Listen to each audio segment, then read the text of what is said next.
Hello friends, आज हम सीखेंगे कि how to calculate quantity of steel in slab. अगर किसी के घर में छत पड़ रही है, छत ढल रही है, तो उस छत में कितना क्वांटिटी में स्टील बार यूज़ होगा उसको हम कैसे कैलकुलेट कर सकते हैं बाई इजीली मेथड से। तो सबसे पहले हम लाइक शेयर सब्सक्राइब करेंगे चैनल को। करते हैं how to calculate quantity of steel in slab. तो जहाँ पे हमें इमेज दी रखी है, इस इमेज में आप देखेंगे एक स्लैब की इमेज यहाँ पे, और जो स्लैब की लेंथ हमें दे रखी है 33 फीट दे रखी है, उसकी जो बिर्थ है वो 30 फीट दी रखी है। सबसे पहले हमें पता होना चाहिए कि ये हमारे पास कौन सी स्लैब है, 1 वे स्लैब है कि 2 वे स्लैब है। तो हमें इसे इजीली फाइंड करने का तरीका होता है 1 वे स्लैब। 1 वे स्लैब क्या होती है, उसको कैसे डिफाइन करते हैं, ratio of longer span to shorter span. Longer span LS upon SS। तो LS लॉन्गर स्पैन क्या है यहाँ पे मेरे पास 33 फीट है, और शॉर्टर स्पैन क्या है 30 फीट है। इन दोनों की रेशो अगर मेरे पास इज इक्वल टू 2 जहाँ ग्रेटर दैन 2 आए उसे मैं बोलूँगा 1 वे स्लैब। और 2 वे स्लैब की अगर मैं बात करूँ यहाँ पे, तो 2 वे स्लैब क्या होता है, वो भी सेम फार्मूला रहता है इसका, longer span upon in shorter span is equal to और दोनों की इसकी जो रेशियो है वो लेस देन 2 रहती है, लेस देन 2 होगी, उसे हम कहेंगे 2 वे स्लैब। तो सबसे पहले हमने क्या करना है, स्लैब में देखना है कि जहाँ पे 2 तरह की रेनफोर्समेंट बार प्रोवाइड की गई हैं। एक जो है आपकी जहाँ पे इस डायरेक्शन में है, हॉरिजॉन्टल डायरेक्शन में, एक देखिए यहाँ पे एक हॉरिजॉन्टल डायरेक्शन में है और एक दूसरी कौन सी यहाँ पे वर्टिकल डायरेक्शन में है। तो जहाँ पे जो डिस्ट्रीब्यूशन वार ये होगी वो हम हमेशा मेन वार के ऊपर प्रोवाइड करते हैं, और जो हमारा मेन रेनफोर्समेंट वार जो होता है उसको हम प्लेस करते हैं शॉर्टर डायरेक्शन में। तो जहाँ पे हमारा जो 30 फीट की जो इसकी बिर्थ है और बिर्थ की डायरेक्शन में जो हमने यहाँ पे स्टील प्रोवाइड किया है उसे हम बोलेंगे मेन रेनफोर्समेंट वार, और जो हमारी डिस्ट्रीब्यूशन बार जो होती हैं उसको हम लॉन्गर स्पैन डायरेक्शन में प्रोवाइड करते हैं। और अगर मैं अब जहाँ पे बात करूँ लॉन्गर स्पैन की, जहाँ फिर मैं बात करूँ डिस्ट्रीब्यूशन वार्स की, तो जो लॉन्गर स्पैन, जहाँ पे लॉन्गर स्पैन कितना है मेरे पास 33 फीट का है, तो ये मेरे पास क्या आ गया यहाँ पे डिस्ट्रीब्यूशन बार्स आ गई। और जहाँ पे मैंने जो डिस्ट्रीब्यूशन बार ले रखी है, जहाँ जो मेन रेनफोर्समेंट बार ले रखी है, इनकी जो सेंटर टू स्पेसिंग कितनी होगी 6 इंच, मतलब 0.15 मीटर होगी। सेंटर टू सेंटर मतलब होता है कि जहाँ पे सपोज करो 1 वार और 2 वार, इन दोनों के बीच की जो स्पेस जो है उसमें कहते हैं सेंटर टू सेंटर। और जहाँ पे हम जो सेंटर टू सेंटर स्पेसिंग ले रखी है वो हमने ले रखी है 6 इंच, और अगर हम 6 इंच को कन्वर्ट करें मीटर में तो वो होता है 0.15 मीटर। तो फर्स्ट ऑफ ऑल हमने क्या किया यहाँ पे कि हमारे पास जहाँ पे जो यूनिट दे रखे हैं वो हमारे पास फीट में है, तो हमने उनको क्या किया मीटर में कन्वर्ट कर लिया। ठीक है, मीटर में कन्वर्ट कर लिया। तो जैसे लेंथ मेरे पास दे रखी है 33 इंच, उसको मैं जब मीटर में कन्वर्ट कर लिया तो मेरे पास आ गया 10.0584 मीटर, और बिर्थ दे रखी है 30 फीट, तो जो मेरे पास आ गया 9.150 मीटर। अब मैंने जहाँ पे क्या किया कि जो मेरे पास यहाँ पे मेन स्टील वार जो है उसका जो डाया मैंने लिया 12 mm लिया है, और सेंटर टू सेंटर स्पेसिंग रखी है 0.15 मीटर।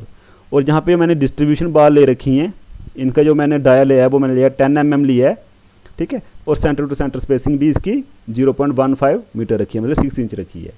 अब मुझे फाइंड करना है कि जो मेरे यहाँ पे मेन वार्स आ रही हैं वो कितने नंबर ऑफ वार यूज़ होंगी, कि 33 फीट की उसकी जो लेंथ है, वहाँ पे जो मैं मेन वार प्रोवाइड कर रहा हूँ, तो वहाँ पे मुझे कितनी मेन वार प्रोवाइड करनी है मेरे को। तो उसको मैं फाइंड करता हूँ simple, L upon centre to centre spacing plus 1। तो L अगर यहाँ पे मैं लेंथ की बात करता हूँ तो जहाँ से लेके इस लेंथ तक प्रोवाइड करना है मेरे को। तो लेंथ कितनी है यहाँ पे 33 इंच है, तो 33 इंच को जब मैंने मीटर में कन्वर्ट किया था तो मेरे पास आया था 10.0584। तो इसको मैं डिवाइड करूँगा सेंटर टू सेंटर स्पेसिंग से। सेंटर टू सेंटर स्पेसिंग थी मेरे पास 6 इंच, तो 6 इंच जब मेरे मीटर में आएगी तो 0.15 आएगा प्लस 1। तो जो इसको जब सॉल्व करने बाद मेरे पास आएगा 68 वार, कि जहाँ पे जो मैंने मेन रेनफोर्समेंट वार प्रोवाइड करनी है वो मेरे पास 68 होनी चाहिए, मतलब 68 मुझे रेन वार जहाँ पे प्रोवाइड करनी है।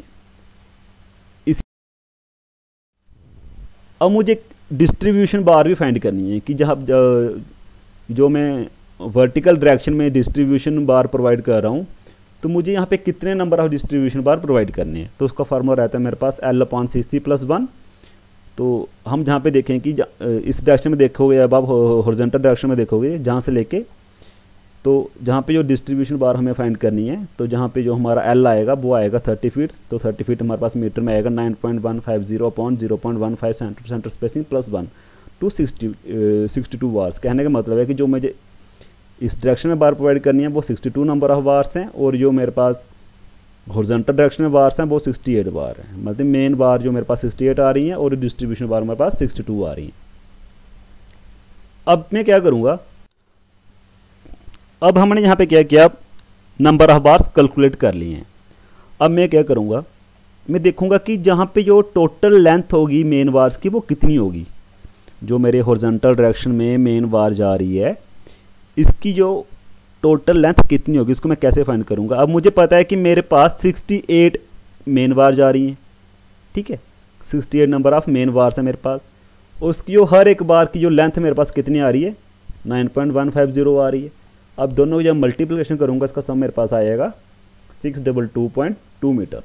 कि जहाँ से लेके जहाँ तक जो बार्स जो आ रही हैं उनकी जो, अगर मैं लेंथ वाइज उनकी बात करूँ तो वो मेरे पास आती हैं 622.2 मीटर आती हैं।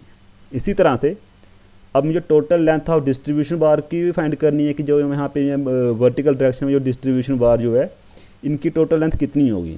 तो मुझे पता है कि मेरे पास डिस्ट्रीब्यूशन बार कितने 62 हैं, और इंडिविजुअल बार की जो लेंथ है वो कितनी है 10.0584।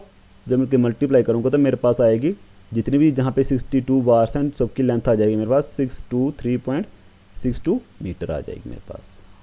अब मुझे पता है कि जो मेरी मेन बार है उसका डाया 12 mm है, ठीक है। तो जो यूनिट वेट होता है हमारी मेन बार का 12 mm मेन बार का, उसको हम फाइंड करते हैं d²/162, जो फार्मूला हमारा। तो डी होता है डायमीटर ऑफ बार। तो डायमीटर मतलब 12 mm था, तो 12 × 12 करेंगे तो 144 हो जाएगा डिवाइडेड बाई 162, तो मेरे पास आएगा 0.88 किलोग्राम पर मीटर, ठीक है। तो कहने का मतलब जो एक स्टील बार जो है उसका जो वेट रहता है 1 मीटर, वो रहता है 1 मीटर में उसका वेट रहता है वो रहता है 0.88 किलोग्राम रहता है। इसी तरह से अब मैं 10 mm बार का भी यूनिट वेट फाइंड करूँगा, तो फार्मूला सेम रहेगा d²/162। तो d क्या होता है diameter of bar, diameter of bar is 10 mm का स्क्वायर हो जाएगा 10 × 10 100 हो जाएगा अपॉन 162, 0.62 किलोग्राम पर मीटर। कहने का मतलब है कि जो मैं हमें 10 mm की बार यूज़ कर रहा हूँ उसका जो वेट रहता है पर मीटर में वो रहता है 0.62 kg। नेक्स्ट मेरे पास आता है कि total weight of 12 mm main बार, कि जो 12 mm की जो मेन बार प्रोवाइड कर रहा हूँ मैं हॉरिजॉन्टल डायरेक्शन में, उसका टोटल वेट कितना होगा। मतलब जहाँ से लेके जहाँ तक, इस एंड से लेके इस एंड तक जो मैं मेन बार प्रोवाइड कर रहा हूँ 12 mm की, उसका कितना वेट होगा। तो इसमें हमारे पास आएगा, जैसे मुझे पीछे कैलकुलेट किया था 622.2 मीटर लेंथ आई थी हमारे पास बार्स की, तो उसको हम मल्टीप्लाई करेंगे 0.88 किलोग्राम पर मीटर से। तो जहाँ मुझे पता लग जाएगा कि जो मेरी मेन बार का जो वेट होगा वो रहेगा मेरा 574.536 किलोग्राम पर मीटर स्क्वायर।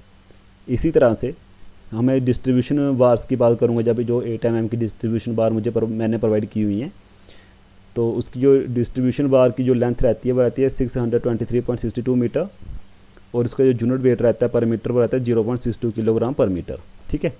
तो जहाँ पे जो मैंने डिस्ट्रीब्यूशन बार प्रोवाइड किए हैं ऐसे हॉरिजॉन्टल डायरेक्शन में, सॉरी वर्टिकल डायरेक्शन में, उनका जो वेट रहेगा 381.655 किलोग्राम पर मीटर स्क्वायर। अब मैं क्या करूँगा, total weight of steel for slab, कि स्लैब में टोटल वेट कितना है स्टील का। अब मैं क्या करूँगा, जो मैंने टोटल वेट निकाला है 12 mm बार का plus total weight of 10 mm बार का, जो डिस्ट्रीब्यूशन बार का, उन दोनों का सम करने से मेरे पास निकल जाएगा कि मैंने कितना स्टील प्रोवाइड करना है अपनी स्लैब में। Thank you class, thank you for watching this video.